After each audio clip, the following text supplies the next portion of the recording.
Hello, Garland Nixon here, and it's Thursday morning here with Scott Ritter. Lots to talk about. Let's talk.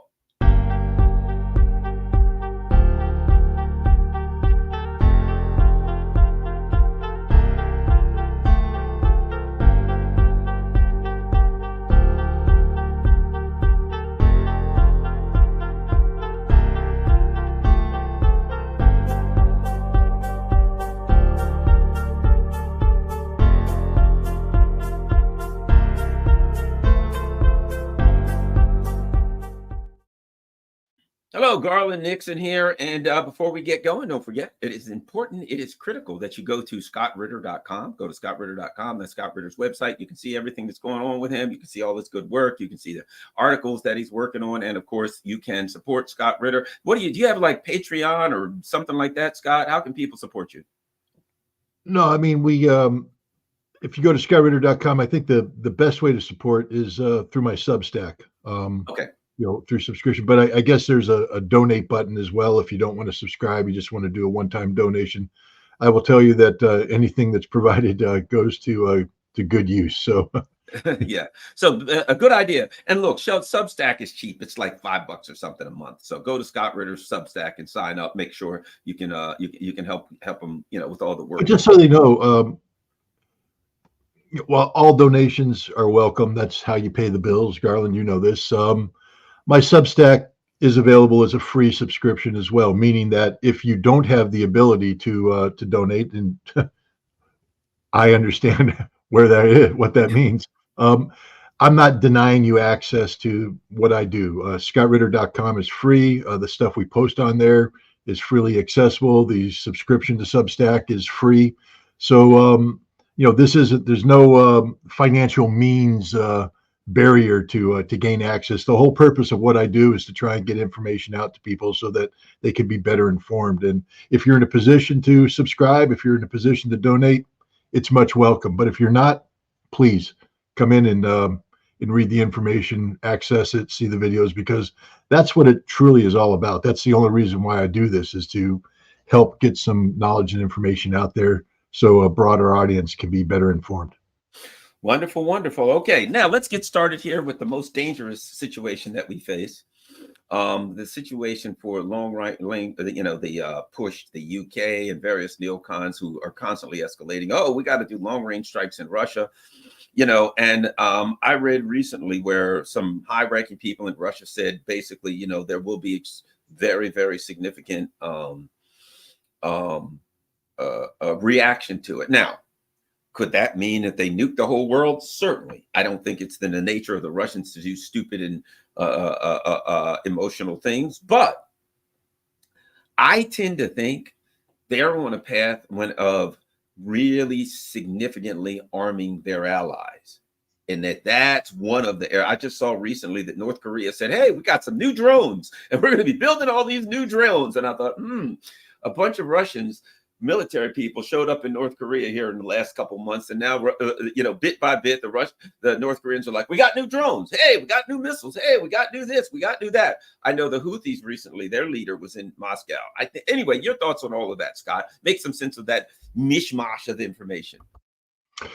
Well, first of all, I agree that Russia has said that their preferred response to what they rightfully articulate as the provocative actions of the United States, the West using Ukraine as a proxy to strike Russia, is to respond in an asymmetric fashion, meaning that their first response is not to lash out and strike Europe directly or strike the United States directly, but rather to turn the tables on Europe and the United States and provide weaponry to nations that are adversarial and in some cases openly hostile to the collective West, so that the United States and its European allies can see what it's like to be struck by nations possessing long-range weaponry. So the nations you outlined, North Korea, the Houthi, you may see these weapons show up with Hezbollah and other places around the world, in Africa. This is the asymmetric response. And left to its own devices, I think Russia would leave it at that. But there's a couple things that are happening that are related to this. The United States has published a new nuclear employment plan. Joe Biden ostensibly signed off on this in March. Once he signs off, he has, I think, 60 days to brief Congress on what exactly this plan is and all that. I mean, let's back up. There was a nuclear posture review that was done that ended up with the Biden administration publishing in 2022 a new nuclear posture. This posture was supposed to reflect Joe Biden's campaign promise of seeking to define America's nuclear posture as sole purpose, meaning the sole purpose of us possessing nuclear weapons was to deter nations from using nuclear weapons against us, and if someone did, then to respond in a way that would be absolutely devastating for any nation thinking of attacking us, and that adds to the deterrence value. Biden has been campaigning on this since he left the Obama administration, very critical of the Trump administration's nuclear posture, which talked about the ability to use nuclear weapons in a non-nuclear environment preemptively, the opposite of deterrence. And then from that nuclear posture, the Trump administration published a nuclear employment plan that incorporated new families of nuclear weapons, like the W76-2 low-yield nuclear weapon, which was supposed to be deployed on a sea-launched cruise missile, but also was deployed and is deployed today on the Trident, on the Ohio-class submarines on board Trident submarines. The whole concept of a low-yield nuclear weapon is to give a commander, decision maker, the commander-in-chief, an increased range of options if there is a conflict with a peer-level force, peer-level opponent who may have nuclear weapons.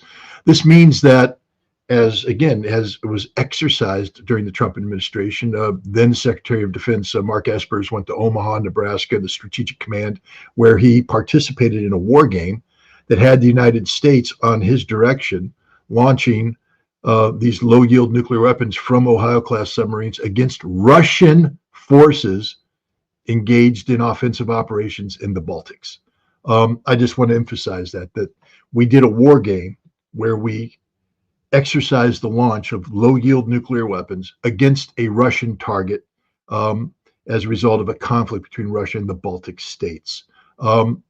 This is extraordinarily dangerous. It's something the Russians reflected on. But here's the thing that you have to understand why I'm bringing this up. The nuclear employment plan that the Trump administration put in is a plan that's linked to the strategic reality that's derived from the existence of the New START treaty. That is a bilateral treaty between the United States and Russia that puts a cap on the number of deployed nuclear warheads for both sides at around 1,550.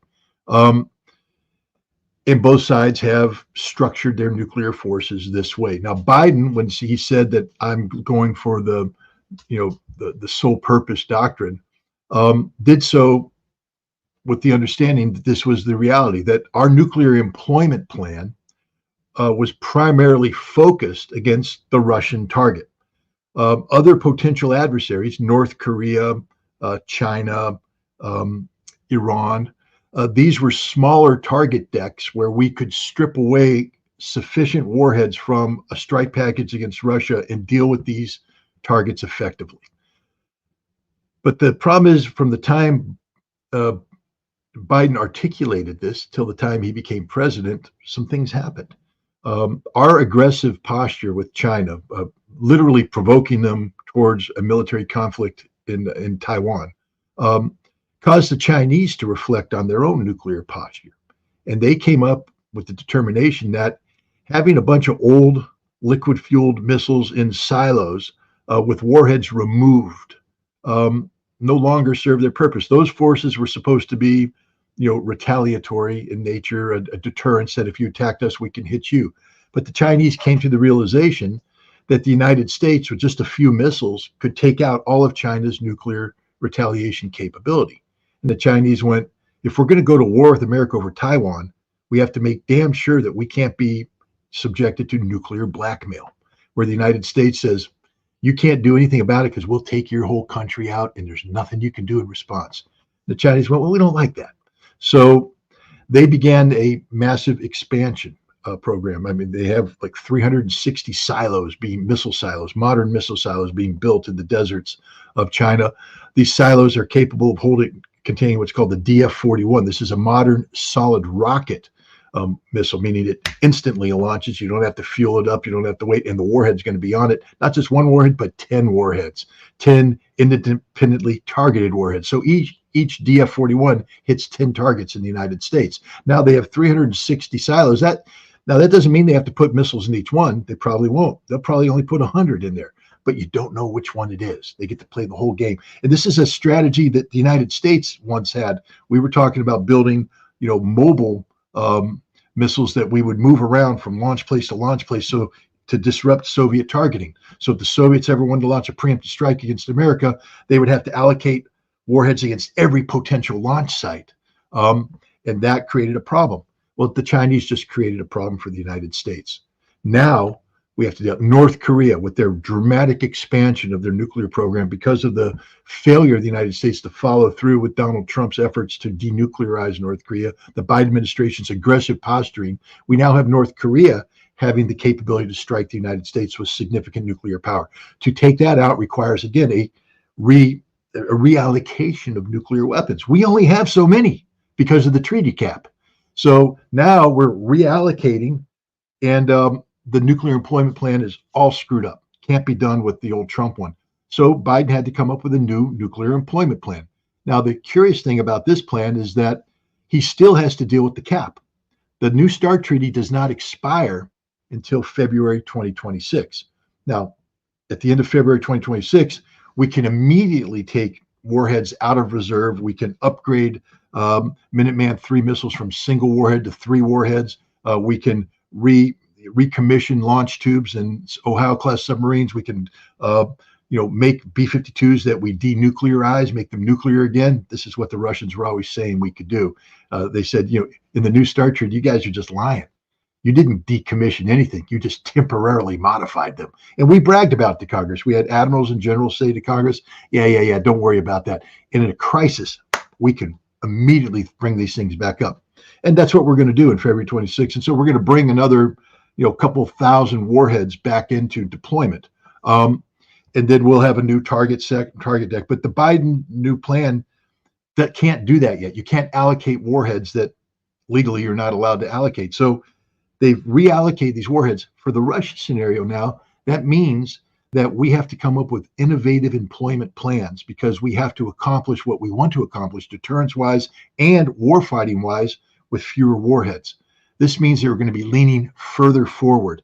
We're going to be placing more emphasis on what we call escalate to de-escalate. We've accused the Russians of that, but that's our strategy. The whole idea of the low-yield nuclear warhead is Russia's doing something, hit them with a low-yield nuclear warhead, escalate, and then tell them, if you choose to respond, we will hit you with even more, so we de-escalate. That's our whole thing. Very aggressive posturing.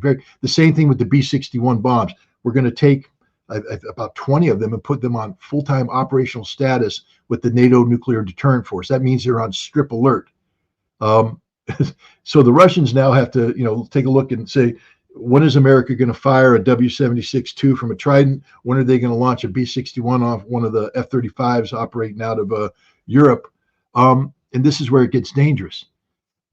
Lavrov just gave a presentation. He spoke, and he said, the United States keeps talking about nuclear war as if it's going to be limited to Europe, because that's our strategy. Literally, the nuclear employment plan we have is to limit nuclear war to Europe, escalate to de-escalate, just pop a few nukes off in Europe and contain the problem right there.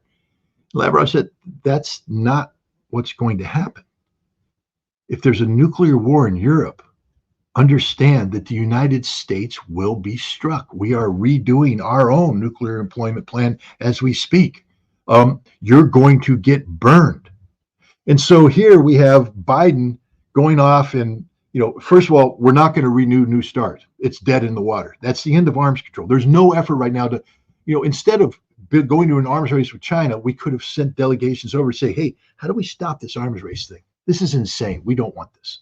Jake Sullivan just came back and said, we're not looking for a conflict with China. No, Jake, but you just reallocated 500 warheads to take out the Chinese nuclear force. And the Chinese are only building nuclear force because you're provoking a conflict in Taiwan. You do want a war with China, at least from the Chinese perspective. That's what it looks like. See, what we've forgotten in America is to go back and do what John F. Kennedy asked us to do in his June address, commencement address, June 1963 commencement address at American University.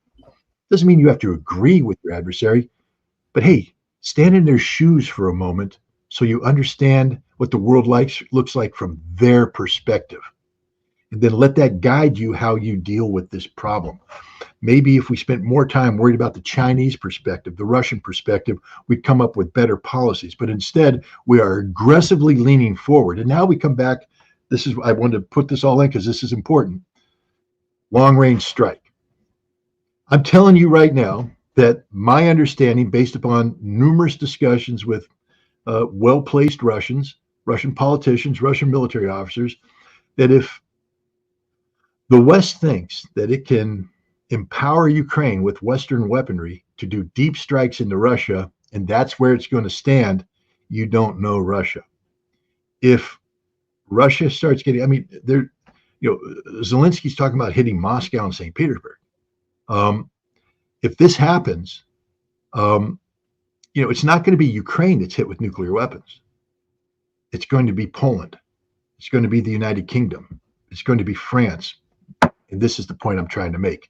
It's going to be America. Wake up, people. Wake up. This is insanity what's going on. Insanity, literal insanity. And we're doing nothing about it. We're off here worried about, whether Kamala's going to have walls next to her in a debate, whether Trump pushed somebody aside at Arlington, whether this, that, none of that matters. None of that matters. The only thing that matters is that we're headed down a highway to hell that's going to end up in a nuclear Armageddon sooner rather than later, because nobody here in the United States has the courage to stand up and say, knock it off. And those of us who do, get the FBI knocking at our door. I'll add this. And I mean, I'm just saying this matter of factly. The only country that has used nuclear weapons is the U.S. and a country that probably has the greatest proclivity outside of Israel. But I mean, I repeat myself, it's the same thing. To use nuclear weapons is the U.S. If I were the leader of a country and I got to the point that I felt that I had to use nuclear weapons against the U.S., it wouldn't be one. I'd try to wipe them out. Totally. If I felt as a leader, if I felt, okay, it's getting to the point, they're striking me, missiles are coming in, I don't know if they're nuclear or what, I got to strike back. I try to annihilate them with a first strike so that they couldn't hit me back, because I know that they were going to do that to me. So in reality, if it gets to the point that Russia has to strike them, and I'm against this because we all die. I'm just saying, if I'm in charge of the country and I'm like, we got to hit the U.S. with nukes, they're hitting us, we got to do this. It wouldn't be one. It would be launch, destroy them, try to stop them from firing back, because that's the only chance we got. Go ahead. But Garland, that's what the Russian government has said they're going to do. Putin has said just that. So is everybody else. They're not hiding from it. Their doctrine is launch on detect, not wait for the first American weapon to hit. Launch on detection. He said it. He said, we won't be the first to use nuclear weapons, but we're not going to be the last. And he said that the retaliation, there's not going to be escalation. This idea that you can contain a nuclear war. The first nuclear weapon that hits on Russia, we go. And now the Russians are relooking their entire doctrine. Again, I'm not a big proponent. I mean, I'm a proponent of disarmament. I think the United States should not be seeking to upgrade the Minuteman III. We should be getting rid of all land-based ICBMs because they literally serve one function only. What I said, to absorb nuclear missiles. That's all they exist for, to absorb nuclear missiles. Submarines are the best option we have out there for now until the enemy figures out how to detect them. We should look in how to reduce the number of submarines so the world is more stable, not destabilized. And the most effective from an arms control perspective is air launch, because now if a weapon is linked to an aircraft be linked to a base and it can be easily monitored, which brings confidence that you haven't secretly deployed things. There's things we can do to make the world a safer place. But right now, the fact is the American nuclear establishment is antiquated. The Minuteman III is gone through so many life extensions that you can't guarantee it works. In fact, the last couple of times they tried to test them, they're failing at increasing numbers. The bombers don't work the way we want them to. The submarines are getting old. We need replacements.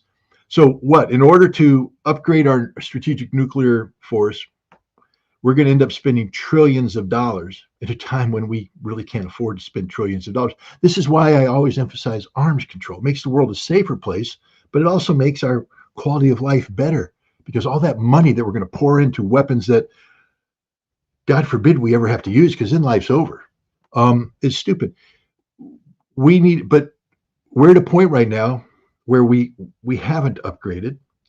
We're not going to for many years, yet we're provoking the Russians after they have upgraded. The thing I'm trying to say, Garland, is we used to operate under mutually assured destruction. You attack us, we attack you, we all die. There's people in Russia that believe right now they could launch a preemptive strike against the United States and take out 90% of our nuclear force before we could respond. There's people in Russia right now who are saying, you want to play games, you want to provoke us, then we'll just preempt you and we'll just take you out. Now, hopefully they're wrong. And the reason why I say hopefully they're wrong isn't because I want to retaliate, is that hopefully somebody in Russia looks at it and says, I don't know. There's enough of those Ohio-class submarines out there that we can't get, and they got enough stuff on board that we can't intercept, and that would take out all this. Guys, let's not do this. This is really stupid. Let's walk away from this. But the more we push Russia into a corner, the more we threaten Russia, the more viable this thinking becomes. Because the Russians are human just like us. Now, they happen to be a little bit more sane. They haven't used nuclear weapons, but they're susceptible to the same pressures that we place ourselves under. Concerns about what a potential adversary is going to do, how do we best respond to it, etc. And at the end of the day, rather than waiting for the United States to launch an attack that's going to take you out, when you have invested so much into these modern weapons, which were initially designed just to defeat air defense, but now because of the technical characteristics of the weapons, appears that Russia may actually have a legitimate first strike capability that could get away with it. See, we don't have that. We don't have a first strike capability. Russia does. And God forbid we ever get in a situation where, because we think Russia's bluffing, that's the big thing. Russia's bluffing, Putin's bluffing, they'll never do this. This is crap. Those Russians, push. All of a sudden, here they come. And when that happens, there's nothing we can do. I'm just telling you right now, I actually think Russia could get away with a preemptive first strike. I don't want them to.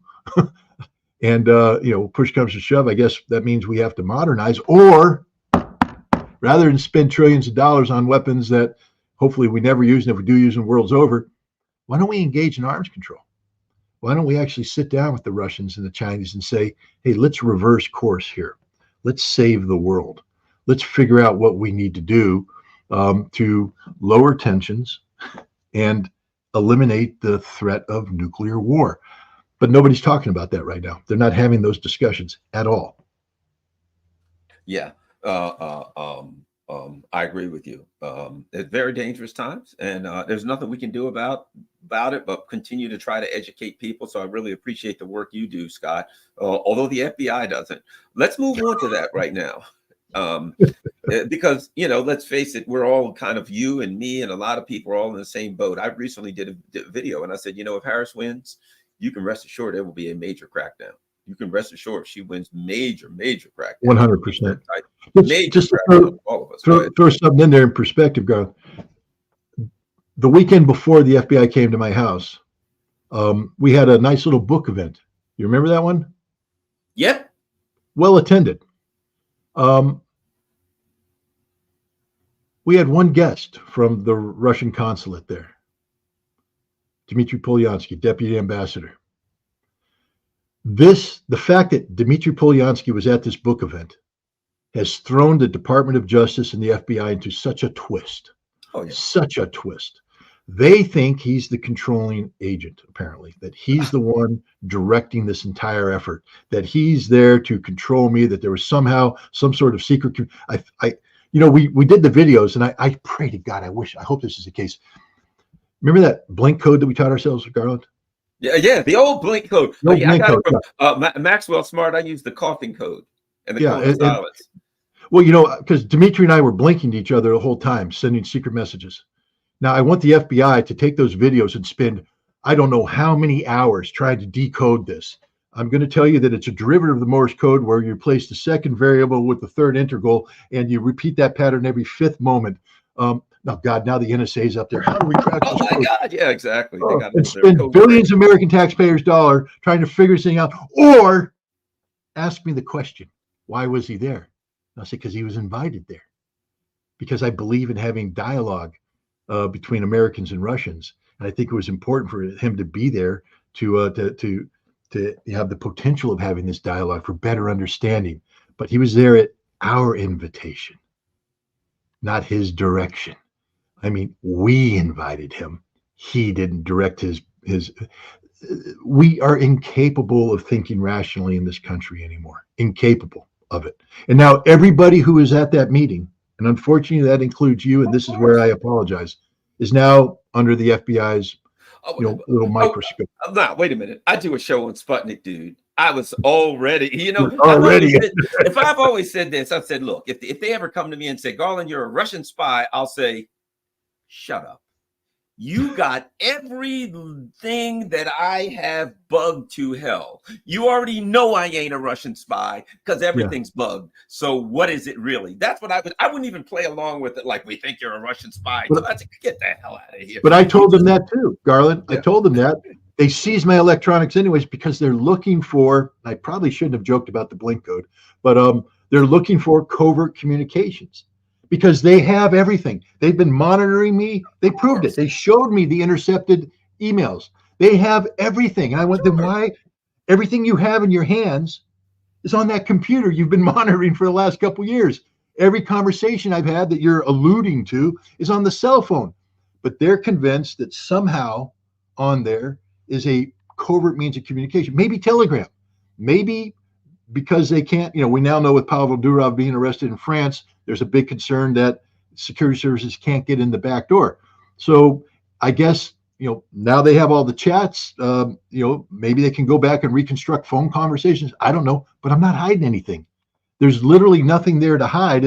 I heard someone said that the Russian government was sending out an instruction to all government officials, military officials who use Telegram to erase, to delete all their material before, the U.S. gets a back door. As soon as I heard that, you know what my response was? I went to my phone and I screenshotted every single conversation that I had of significance. Why? Because I'm as transparent as can be.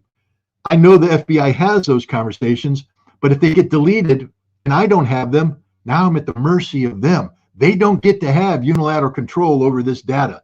I don't get to let them cherry pick this and spin it.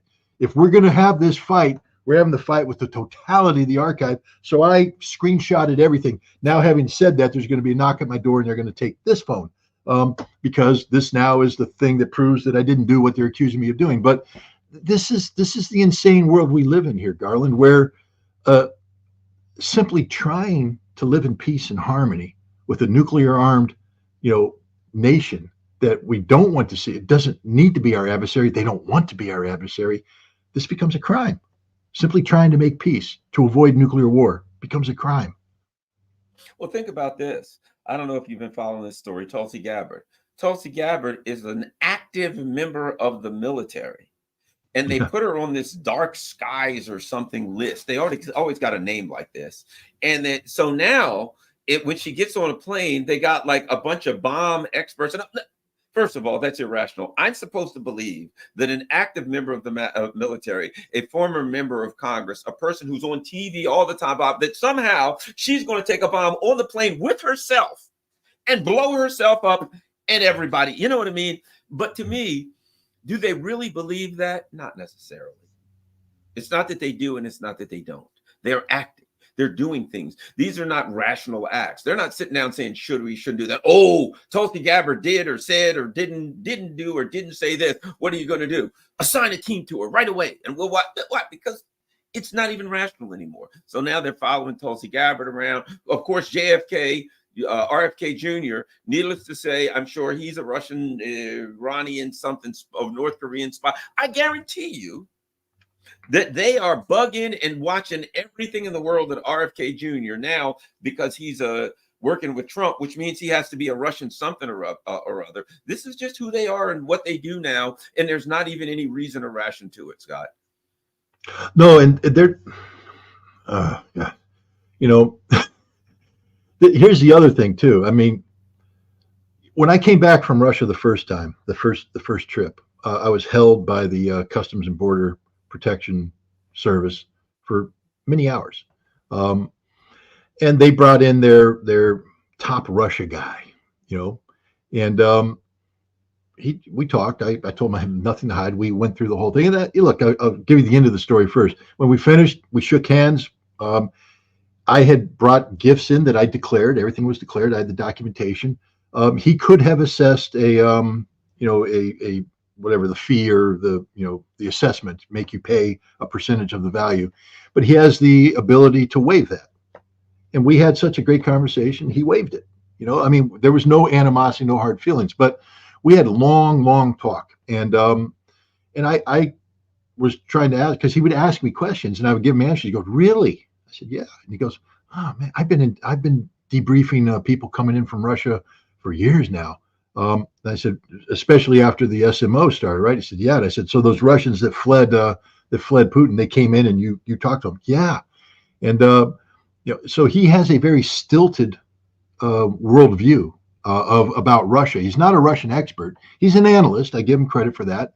He receives information, he packages it, he assesses it, and he creates, sort of an opinion set that defines his approach to questioning. But everything I gave him based upon my trip was data he wasn't ready to receive. He received it. He wrote it down. He said, "This is fascinating. This is interesting. This contradicts."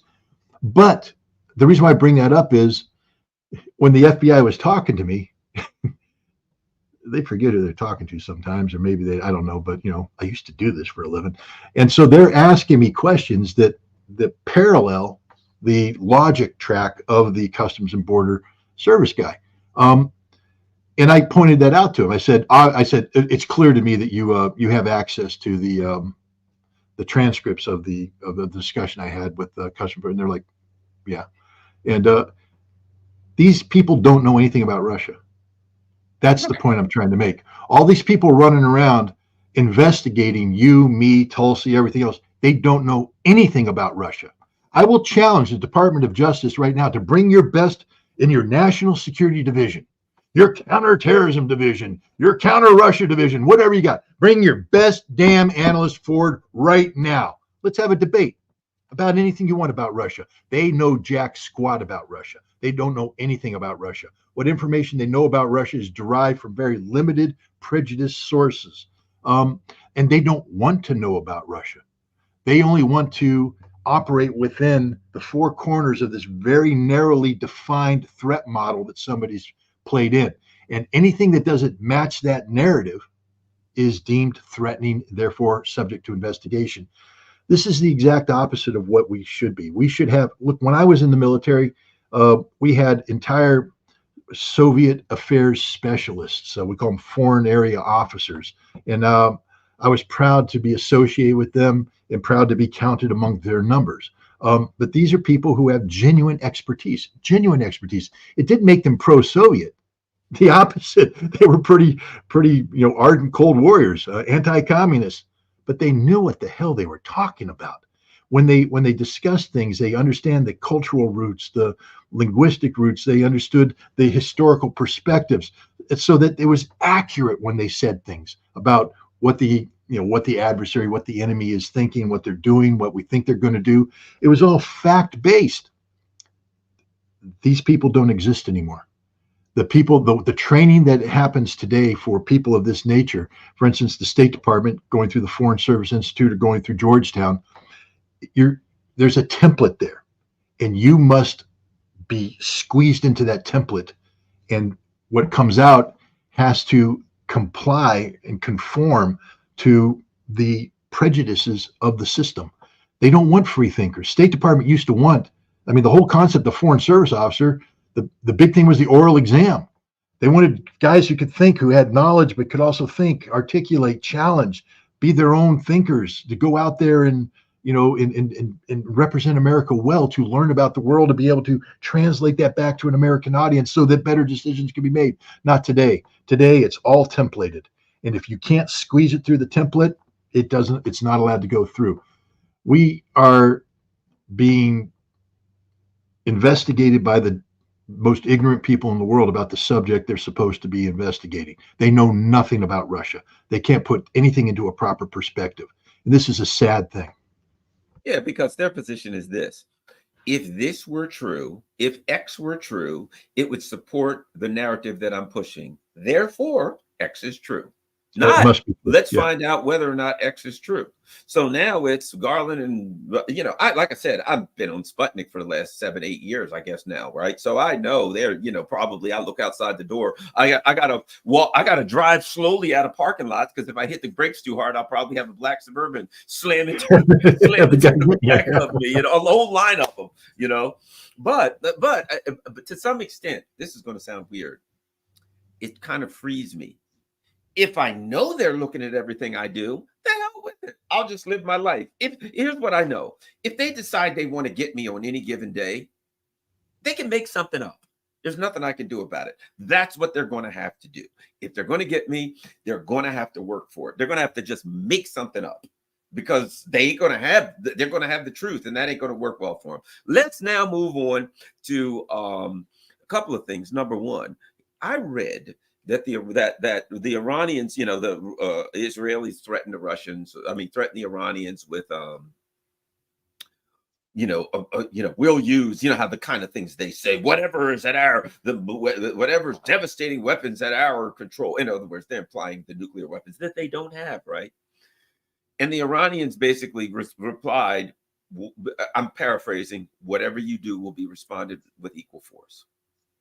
Right. In other words, you nuke us, you'll be. They didn't say we have nukes. They didn't say we don't. They didn't say we'll use. They just said whatever you do will be responded with equal force. I also think that the Iranians right now, again, when I look at these older civilizations, Iran, Russia, China, been around thousands of years. They're on a different time level. We think somebody hit, you got to punch back. They could punch back. When they said we're going to eject you from the region, what was that? 2019? Or whatever, here it is 2024, and we're in the process of being ejected from the region. Most people don't realize it. Things ain't looking good for the U.S. Being in the region. I think that they're going to act in the way they're going to act, but they're not in a rush. Let me say this. I think they understand the importance of BRICS. I think one of the things the U.S. wants to do is disrupt BRICS. Start a war in the region, we disrupt BRICS. They just had this BRICS forum with 100 and some countries at the BRICS forum in Moscow. They got BRICS, new countries, different things, all this stuff going on in October. And I think the Russians are telling them, please don't screw up BRICS and the other BRICS countries. And I think they understand the big picture, that they've been baited in to start a regional war to screw up BRICS. I think from the U.S. empire, screw Israel. This is firstly and foremostly about screwing up BRICS. When I read the Democratic Party platform, I read it. And in there, they say the Russians, the Chinese, the Iranians are trying to attacking freedom through military sales and economic partnerships. They came out and told you. And I think the Iranians ain't going to give the West the opportunity, the U.S. empire, to screw up BRICS. Anyway, your thoughts on all of that, Scott Ritter? No, you're 100% correct. Again, I've been talking to Russian politicians, economists. My English isn't as great as the economists and things of that nature. And they all agree that one of the goals of the United States is to disrupt the BRICS meeting in Kazan. The Russians are focused on, BRICS has gone through a very accelerated growth. It wasn't supposed to be happening at this pace. It was sort of a five-nation club where they got together and they coordinated. But because of the global crisis that ensued after the Russians went into Ukraine and the United States began and Europe began sanctioning Russia and anybody who dealt with Russia, the absolute necessity of having a multilateral alternative to the G7, to the European Union, to American rules-based internet, rules-based international order, it became manifest. That's why we saw in South Africa when they held the summit in 2023, the dramatic expansion of BRICS.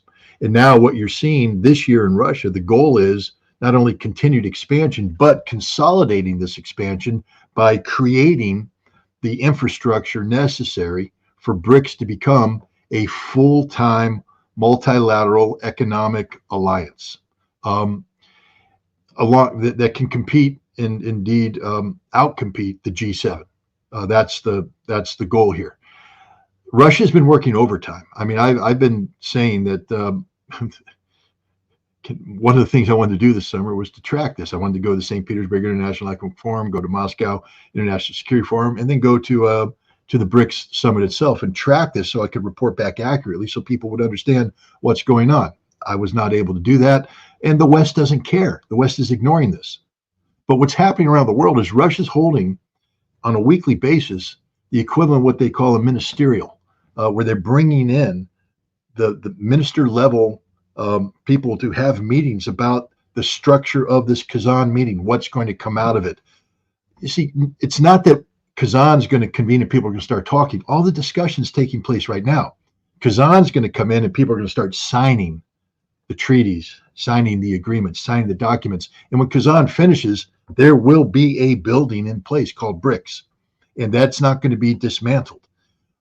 So one of the dangers right now is if there was a regional conflict between Iran and Israel that created a global economic crisis and a geopolitical nightmare for the world, that this Russian effort would be disrupted. And if it only Russia can pull off what's being pulled off right now.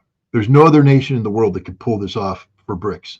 China couldn't pull this off because of the animosity with India. Russia's in a perfect position where Xi Jinping came again. I tell you, every meeting that it plays relates to BRICS. Xi Jinping came in, visited Putin, and now they're going. Putin and Xi Jinping are going to meet in Kazan. Modi comes in, embraces Putin. Modi's coming to Kazan. The big three are going to be sitting at a table in Kazan, signing agreements. Venezuela, Azerbaijan, add one other Turkey. thing. Add one other thing. And I think what Russia is orchestrating coming up to Kazan is to end the animosity as best they can between India and China, because that will be huge if Russia can pull that off. And I think that's part of what Russia's working on right now, because there is civil unrest in India. There is countries being overthrown around the periphery of India. That smells the CIA all over it. Yeah, well, again, one of the best ways to get India and China to work together is to get them to work together. And that's what BRICS structure does. You sit down and you say, okay, India, you got the chairmanship of this. China, you got the chairmanship of this. The deputy will be Chinese, the deputy will be Indian, but you compel them to sit down and work things out, not bilaterally, but multilaterally. Now they're responsible multilateral institutions, and there's national prestige at stake, et cetera. So BRICS is what is America's greatest nightmare. I think we need to know more about it. That's why I wanted to, take the lead in going over there and reporting the lead up to BRICS and being positioned to come back from BRICS. But thanks to the U.S. government, that's not going to happen. But that's a very important thing, is that Iran, their future is BRICS. Their future is Eurasia, and this pivot to this growing Eurasian Economic Union. Iran's role, a leadership role in that. They're not going to throw that away just by getting an ego-pleasing missile strike on Israel. But So, you go ahead, you go ahead. you said something fascinating.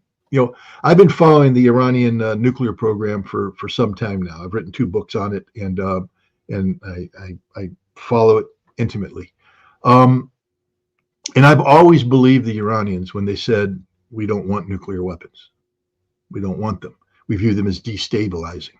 Um, and also, they have the fatwa that's Right. passed now. But here's the thing: um, Israel is confronting them with not just the possibility or probability, but the inevitability of an Israeli nuclear weapon being used against Iran. Israel's threatening that, and if you're Iranian, you have to say they're going to do it. Um, I don't want to go too deep into the weeds here, but if you study Vilayat Faqih, the rule of the supreme jurisprudence, religious jurisprudence, the supreme leader, if you study how the Shia faith operates in Iran, the concept of a marja, how you educate these ayatollahs to take these leadership positions. Um, they aren't as dogmatic as the Sunni, for instance, or the Catholic Church, or some. Their thinking allows for the reevaluation of religious fundamentals based upon present conditions. So you may have had a fatwa that was originally issued by the Ayatollah Khomeini at the end of the Iran-Iraq War, um, when he was confronted with the Revolutionary Guard saying, if this war is going to continue with Iraq, we got to get nuclear weapons. And he said, no. And he said, that's not consistent with Islam, with what we're doing here. I will drink this cup of poison to make peace with Iraq before we go down that path, to avoid that. If Israel's saying we're going to nuke you, then Iran is now faced with an existential threat, meaning that if there is no response, it's the end of the Islamic Republic. That's an existential threat to the theocracy, which I believe creates the probability of a new fatwa being issued, which is keeping in mind new developments and the new reality. We say to preserve the faith, we may need a weapon in retaliation, that we would never use this weapon first, and they may make certain conditions about how this weapon comes to be. But I pretty much guarantee, based upon analysis, supposition, not upon fact, that within Iran right now, for instance, we know that Iran is now resuming the testing of high explosive initiators. You don't need those unless you're going to have a nuclear weapon. I mean, they could say it's for satellites, they could say it's this, but they're resuming the testing of key critical components necessary for a weapon. And I believe that Iran is going to assemble a number of weapons that don't have the core, that are lacking the actual fissile material. But I also believe that they're building the centrifuges, which will allow them to create sufficient fissile material in a matter of days, and that they have in place the mechanism to convert that enriched material into weapons grade metal, that then can be sized and put into a weapon. That weapon can be put on a warhead, and that warhead can be fired against Israel on a weapon that can't be intercepted by Israel. If I were the Iranians, that would be the direction I'm taking. And they have all that capacity in place as we speak. And don't blame Iran for this. Really, don't blame Iran for this. They did their best to avoid the situation. But I think the reality is that we are looking at an Iran that has the capability of building and employing nuclear weapons in a matter of days. And they have to have this because if Israel does strike them with nuclear weapons, Iran has to have the ability to take Israel off the face of the earth. But Iran has to be careful not to say we actually have this weapon right now, because that invites retaliation. But Israel needs to know, and this is one of the reasons why I'm saying this, I hope all the Zionists out there are listening, that if you use a nuclear weapon against Iran, your pathetic little tiny little state of Zionists will be eliminated, taken off the face of the earth. It only takes 3 nuclear weapons to eliminate Israel. 3, right there. I'll tell you where to target them if you want to know. And Israel's gone. But it doesn't take a rocket scientist. Take out a compass, look at the explosive radius of a, I don't know, call it a 75 kiloton warhead. Round it out there, overlay it over Israel, and now you've taken Israel off the face of the earth. I'm not a proponent of that. I prefer that never happened. I, again, believe in nuclear disarmament. But the other thing this does is it makes it imperative now. If we're going to go to Iran and say, really, you can't do this, we need to back down, we have to go to Israel and say, you got to get rid of your nukes. You cannot today go to Iran and talk about reducing their nuclear infrastructure, reducing their nuclear capacity, without going to Israel and saying, your day as a undeclared nuclear power is over. Weapons inspectors are coming in, your nuclear forces are being dismantled. You don't get to play this game anymore.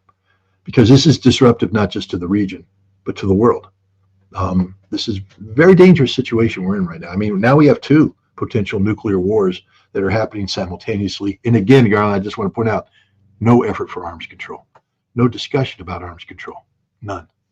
And now the U.S. is pushing the Philippines to into conflict with China, and now just recently the U.S. says we'll escort Philippine ships in the Philippines. Basically, the U.S. is involved in 2 conflicts that it's losing, and it's trying to pick a fight with China, and China doesn't even want to fight. It's trying to pick a fight with China, and I do not believe. I'll tell you what I truly believe.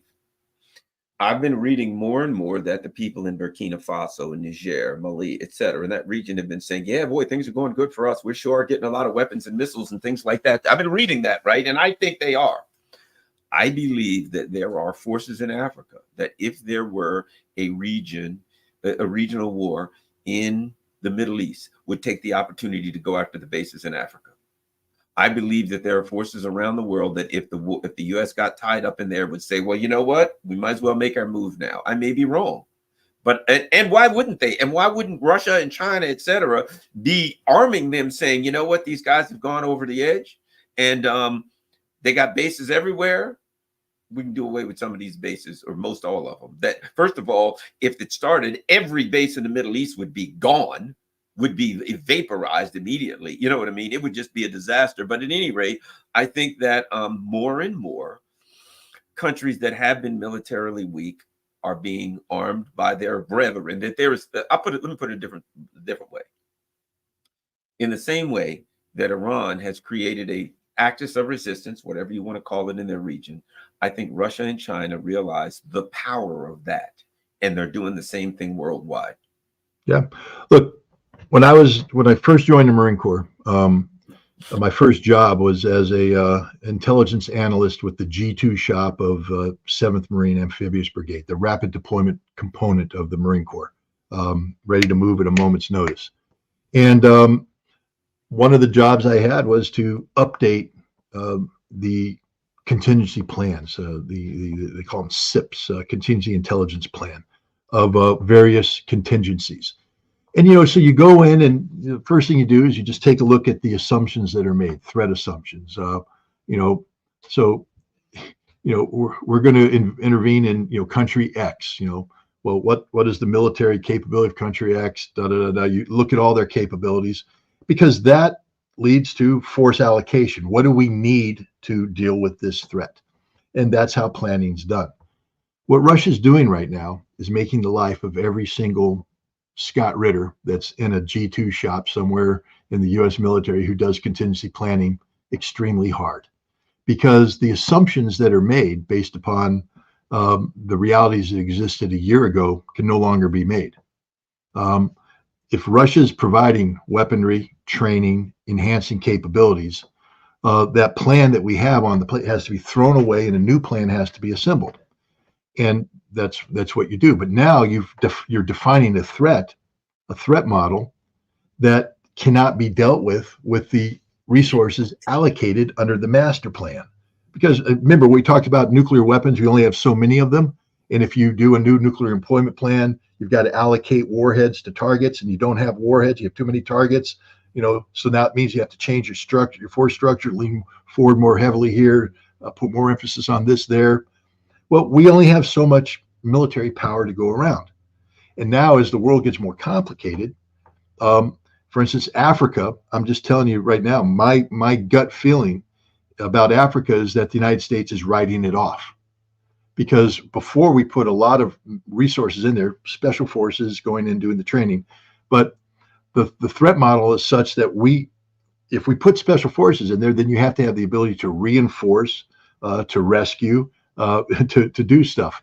We don't have that anymore. It's all dissipated. We're prioritizing the Pacific. We prioritize Europe. We have Middle East contingencies. Africa is written off. And that's what the Russians have succeeded in doing by building up the military capacity there. France can't respond. Europe can't respond. America no longer has the force structure to respond. So we have to write off Africa. Venezuela, all this talk about America, Venezuela, this, that, and the other thing. It's a big country with a capable military and a population that, believe it or not, is more supportive of Maduro than they are of an American. Having traveled to Venezuela, I can tell you this: the whole population is armed. Yeah. The government went around with trucks and trucks of guns, and the entire population has been armed by the government. And I can tell you, they have for different volunteer groups, they have like a jumpsuit that you wear, like a volunteer fireman, and it has a patch on it. The ones for militia are like a light tan color. Everybody's armed. If you go in there, and when you talk to the people, women, we will fight for our blah blah blah. Can you imagine attacking a country where everybody's armed and everybody says you come in here, you got to fight? You have no chance against that country. Wait a minute, didn't we do that in Iraq? Yeah, okay. Yeah. There's a reason why we didn't win in Iraq, because everybody was armed and everybody said you can't come here and do that. The Shia said it, the Sunni said it. Only the Kurds like this, and only half the Kurds like this. But Venezuela, again, we can't ignore it. It's in our backyard, but it becomes a sink now because if you upgrade Venezuela's capabilities, more resources have to be dedicated to Southern Command that aren't being dedicated elsewhere. This is the Russian master plan right now. They are basically destroying us through asymmetric means. They're creating threat models around the world that our contingencies can't meet, and we lack the resources to upgrade. And so they're winning before the first shot is even fired. It's again, the answer isn't, well, let's build more divisions. No, the answer is let's de-escalate. Let's learn to live in peace and harmony. And let's take the military equation off the table for the moment. Let's just talk about what do we need to do to just calm everything down. That requires diplomats that have budgets that allow them to engage in diplomacy. All that money goes to building weapons now. And B, are trained to think that way. Again, I come back to why it's so important that we break the grip that the establishment has on Georgetown, Stanford, Harvard, etc. We need institutions of free thinking. We need institutions of genuine education. We don't need institutions that just rubber stamp and template the same person over and over again. Instead of having a George Kennan out there, we just get diplomat Alpha 01001. Okay, we graduated him. Who's next? Diplomat Alpha 01002. Oh, congratulations. Here's your diploma. People who think the same outlook, who are going to just get plugged into a system and never challenge the system, never challenge the world, never think outside the box. There's one last thing I'll ask you about, and I think this is important. One of the things that isn't being talked about now, and I think it's important, is the cost, right? They're not talking about this, right? But to maintain all of these gigantic armadas, one of the things that Iran did when it threatened to retaliate is now all these armadas and all of these troops, and boom, everybody goes to the Middle East. We'll show them, but there's a cost for that. There's a number, extremely expensive. It's like this. I can go to Puerto Rico, and I can say I'm going to stay in Puerto Rico, and I'm going to stay there, but it costs like hell. I can't afford to stay in Puerto Rico and keep my home here. Maybe a couple of weeks or something. I run out of money, right? But to bring everybody in the area there and keeping them there at the same time, all of this, we're building 17 bases in Finland, bases in Sweden. We're building bases. I don't know how many in the Philippines. We're building a base that's $500 million on some island that's so small, it doesn't even have a name. It's not on the map, right? What we're doing right now, the dirty little secret is this. We can't maintain this level of spending for, I don't think, but so long. And I think if another administration comes in and actually looks at it and says, holy mother of God, you guys hit that we spent, we can't keep doing this. Anyway, your thoughts. You know more than I do about the cost of war and the cost of maintaining a fighting force. Your thoughts on that, Scott Ritter?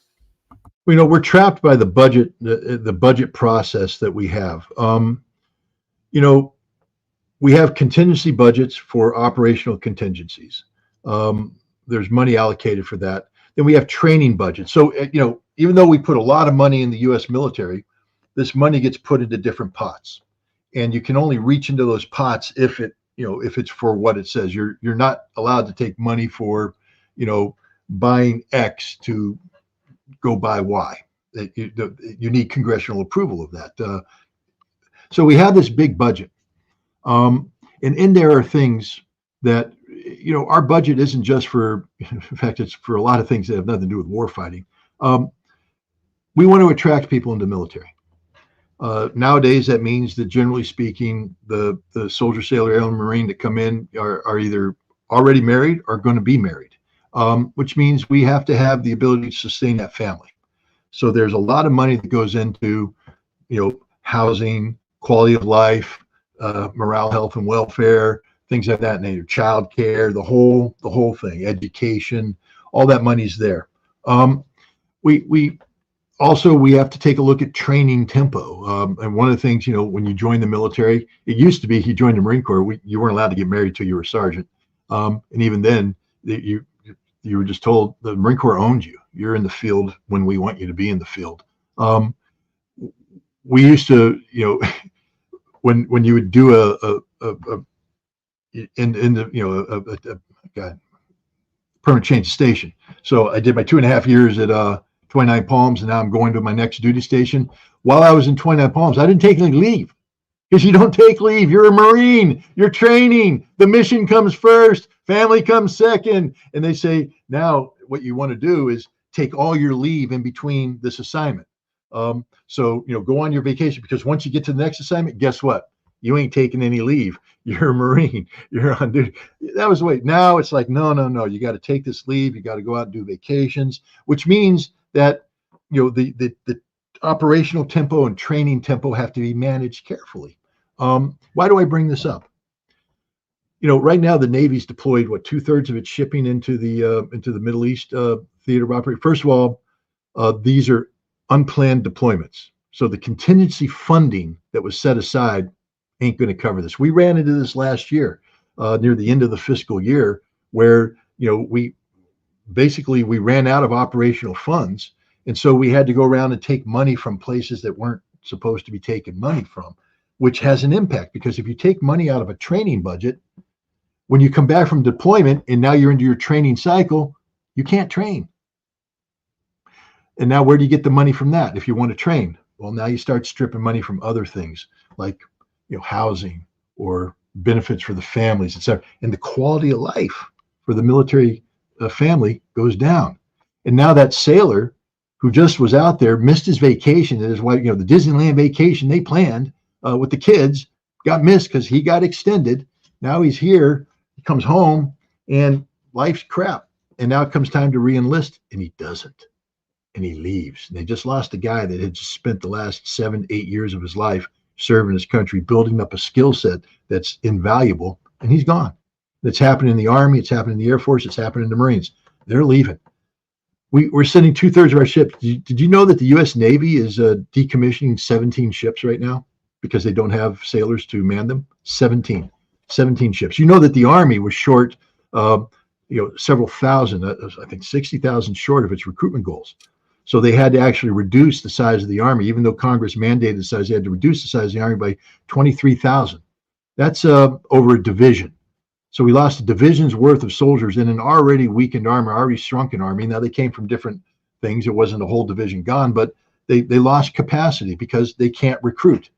The more we go out there and we do these deployments, and the more we have this dysfunctional budgetary process, the more we make service in the military incompatible with rational human existence. There's only a handful of fanatics. I counted myself as one. I'm sure they exist in others. There's only a handful of fanatics that are willing to sacrifice everything for the service. Today, people are more balanced. They join the military for a variety of reasons, much of which is economic, much of which is based upon opportunity, training, travel, etc.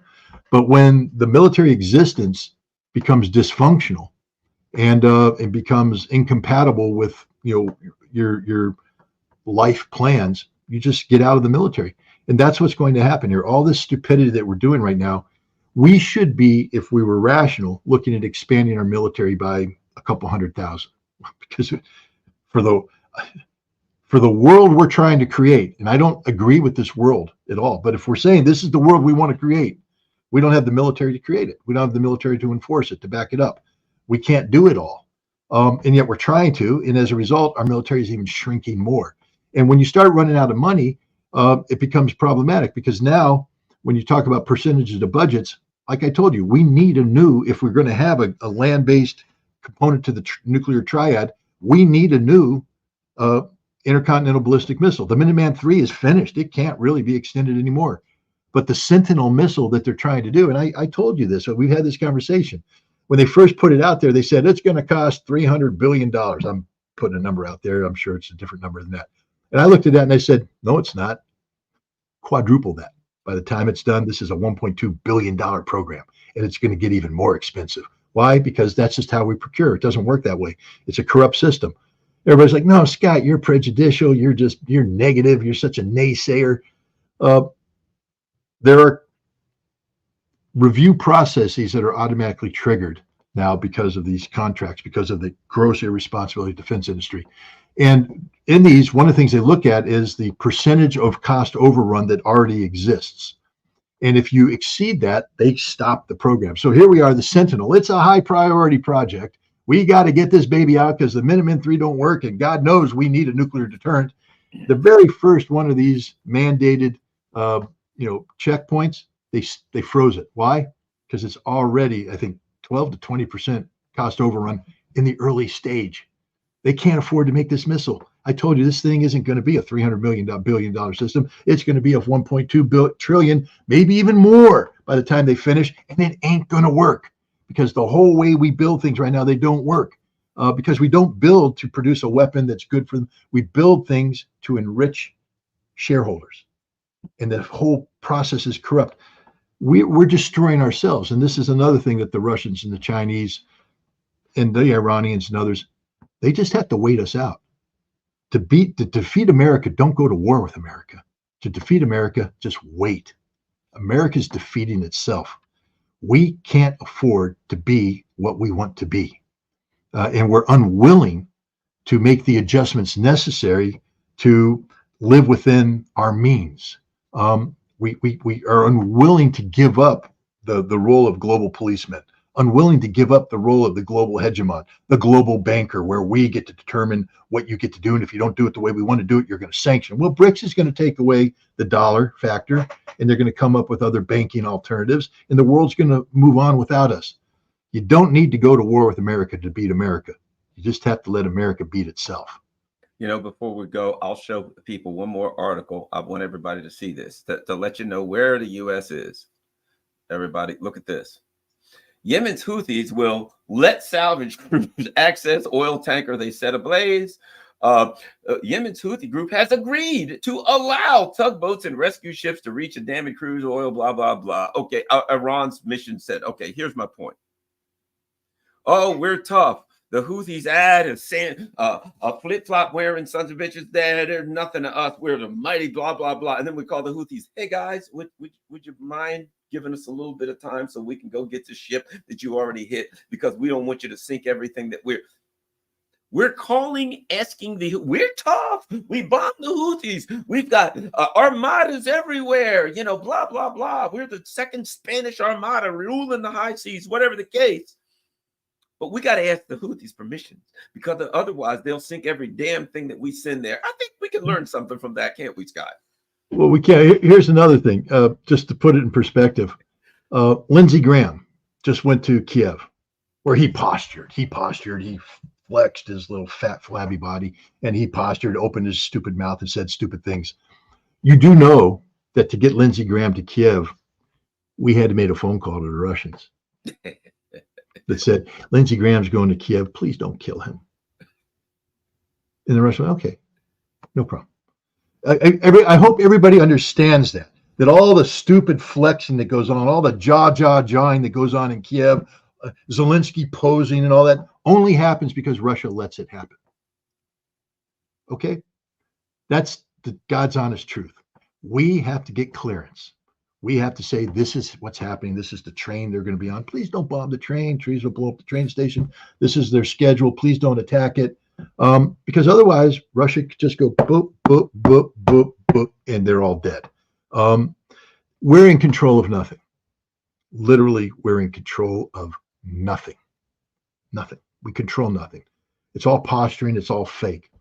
And it's the sad state of affairs. I don't want America to be the global hegemon, but I certainly want us to be the masters of our own domain, meaning that how we define ourselves, how we express ourselves should be in keeping with norms and standards that the international community accept and respect. But we should be calling the shots for America. End of story. America should not have to ask permission to do anything that's within the legitimate realm of our global responsibilities. And we do have global responsibilities. We're one of the big countries in the world. There are responsibilities. But the fact is, we're huffing and puffing, but this is a brick house and we ain't going to blow that one in. Yeah, I'm with you. All right, Scott. Don't forget, everybody, go to scottritter.com for all of Scott's work. And you can support him there. Don't forget, go to his Substack. It's like Substack, what's it, $5 a month or something like that. It's really cheap to be a Substack member, and it's a great benefit. So we got 2,394 people watching right now. So I expect 2,393 of them will let one off the hook to go to Scott Ritter Substack right now and to sign up. You don't have to be a paying member. He shares with everything, but it would be a great idea if you do that. And that $5 a month, it's not going to hurt you. So let's keep Scott Ritter, keep him going. And let's face it, he's got the FBI breathing down his back, as do us all. Hell, if you're watching that, they're probably breathing down your back right now. So scottritter.com, that's important to get all of his work. And meanwhile, don't forget, there are those amongst us who have been banned from certain very important platforms. So please share this on all of share it on Telegram, particularly on X. Share this on X and everywhere you can. Thanks a lot, everybody. Have a great day. We're out.